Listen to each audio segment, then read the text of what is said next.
بسم اللہ الرحمن الرحیم۔ السلام علیکم دوستوں، آج ہم جس شخصیت کے بارے میں بات کریں گے اس کو آپ دنیا کا پہلا سائنسدان بھی کہہ سکتے ہیں۔ دوستوں، آج کی جو شخصیت ہے اسے آپ دنیا کا پہلا سائنسدان بھی کہہ سکتے ہیں۔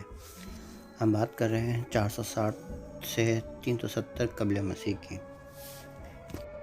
تو آج ہم بات کریں گے بقراط کی، جسے طب کا سب سے پہلا ڈاکٹر تسلیم کیا جاتا ہے۔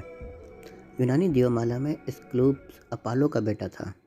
رفتہ رفتہ اس نے اپنے باپ کے فن مسیحائی میں ایسا کمال حاصل کیا کہ وہ ڈاکٹروں کا سب سے بڑا سرپرست سمجھا جانے لگا۔ اس کا عصا طب کے پیشے کی علامت بن گیا۔ قدیم یونان میں اس کے اعزاز میں مندر تعمیر کیے گئے جہاں مریض اور اپاہج لوگ سور یا مینڈے کی قربانی دے کے صحتیابی کے لیے دعا مانگتے تھے۔ ان مندر کے پجاریوں نے پجاری ڈاکٹروں کی ایک تنظیم قائم کی۔ یہ تنظیم اپنے وقت میں بڑی ہی زبردست سمجھی جاتی تھی۔ اس کے ارکان اسکلوپسی کہلاتے تھے۔ اس وقت علم طب توہم پرستی کے بادلوں میں گھرا ہوا تھا اور اس کی حیثیت ان مقدس اسرار کی سی تھی جو باپ سے بیٹے تک سینہ بسینہ پہنچتے تھے۔ یونان کا 5ویں اور 4 صدی قبل مسیح کا زمانہ علم و ہنر اور بصیرت کا سنہری دور تھا۔ سقراط، سوفوکلیس، افلاطون جیسے عقل و دانش کے شیدائی انسان اور کائنات کی ماہیت کے بارے میں تحقیق کر رہے تھے۔ یہی وقت تھا جب بقراط جیسے عظیم سائنسدان نے طب کے پیشے کو توہم پرستی کے بندھنوں سے آزاد کیا۔ بابائے طب نے جب بقراط کوئی دیوتا نہیں بلکہ انسان تھا، وہ 460 قبل مسیح میں بحیرہ اسفر کے ایک جزیرے کوس میں پیدا ہوا تھا۔ کہا جاتا ہے کہ اس کے باپ نے اس کی تعلیم کے لیے بہترین اساتذہ تلاش کیے، جس میں ایک نام ڈیموکریٹس بھی آتا ہے، جس نے علوم میں ماہیت، ریاضی، فلسفہ اور فنون لطیفہ حاصل کرنے کے لیے تمام دنیا کا سفر کیا۔ اپنے استاد کی طرح بقراط نے بھی ازمنہ قدیم کے عظیم مراکز علوم کا سفر کیا۔ وہ ایتھنز گیا جہاں اس نے 3 سال تک طب پڑھائی اور لوگوں کا علاج کیا۔ وہ شاید سقراط کے شاگرد اور اس زمانے کے سب سے بڑے عالم افلاطون سے بھی ملا ہوگا۔ افلاطون نے اپنی تحریروں میں بقراط کا ذکر کیا ہے کہ اس بات پر بہت زور دیا کہ ڈاکٹر کو مریض کا مطالعہ کرنا چاہیے، صرف مرض کا نہیں۔ صحیح تشخیص کے لیے مرض کے حالات، اس کے روزمرہ معمول، پیشہ، اس کے خاندانی پس منظر اور اس کے ماحول کے بارے میں ہر بات معلوم ہونا ضروری ہے۔ اس کے خیال میں فطرت خود سب سے بڑی مسیحا ہے اور ڈاکٹر کا کام صرف شفا کے عمل میں فطرت کی ہر ممکن مدد کرنا ہے۔ بقراط نے انسانی رویہ اور فلاح کی توجیہات میں پیش کیے جانے والے بیشتر کلیے رد کر دیے، لیکن اس نے نظریہ اخلاق ہومورئل ڈاکٹرائن کو تسلیم کیا جو اس وقت رائج تھا۔ جسم میں سرد، گرم، خشک اور مرطوب مزاج کے سیالوں کا اخلاق پر ہے۔ ان جسمانی خلطوں میں سے کسی ایک کی بھی غیر معمولی کمی یا زیادتی کا نتیجہ غیر صحت مندانہ رویے، خراب صحت اور یہاں تک کہ موت کی شکل میں بھی سامنے آ سکتا ہے۔ ڈاکٹر کا یہ فرض ہے کہ وہ جسم کے اندر موجود ان تمام خلطوں کے توازن کو نہ صرف بحال کرے بلکہ قائم بھی کرے۔ قدیم یونانیوں کے ہاں مردہ جسم کی چیڑ پھاڑ کی سختی سے ممانعت تھی۔ نتیجے کے طور پہ انسانی جسم کے اعضاء کی ساخت، ان کے افعال اور مختلف امراض کی حقیقت کے بارے میں ان کی معلومات فرسودہ تھیں۔ اس کے باوجود ہڈیوں کی شکستگی اور موج کے بارے میں بقراط سے جو رسالہ منسوب کیا جاتا ہے، اس میں ہڈیوں، رگوں، ریشوں، عضلات اور نسوں کی ساخت اور فعال کے متعلق علم کی جدت حیرت انگیز ہے۔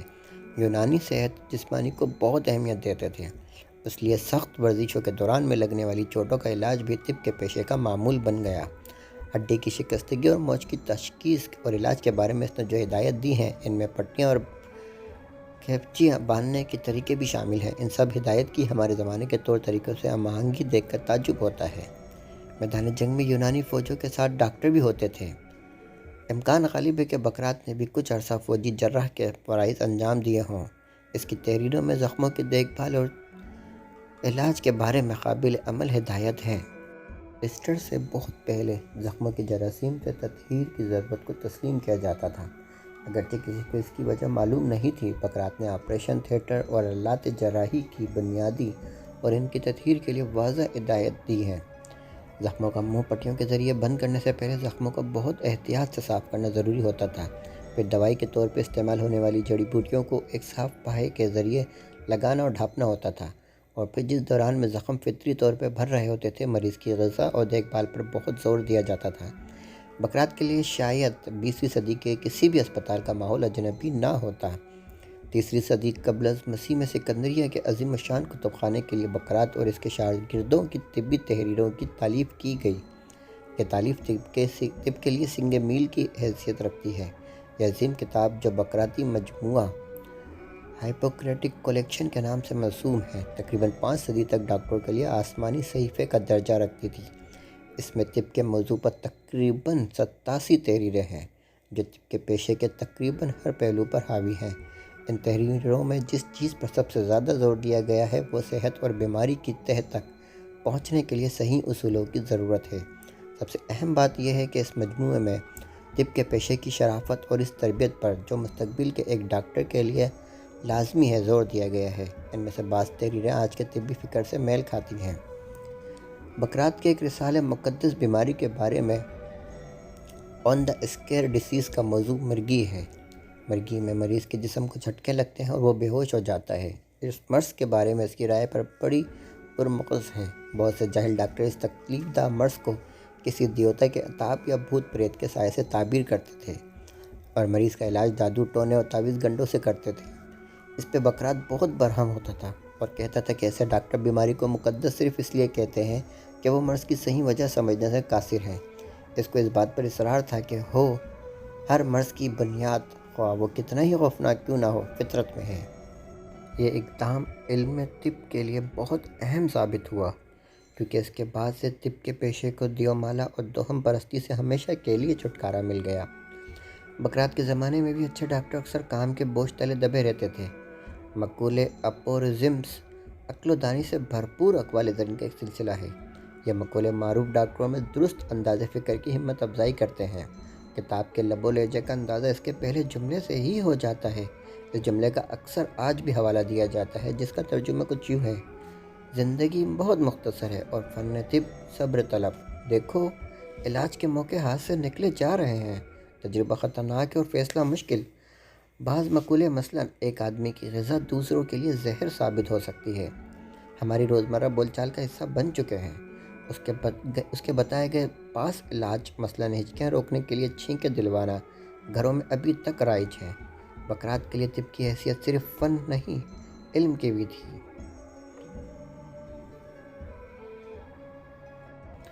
اس کے نزدیک اس فن کی بنیاد مشاہدے اور تجربے سے سیکھنا اور پھر اس علم کو کام میں لانے کی مہارت تھی۔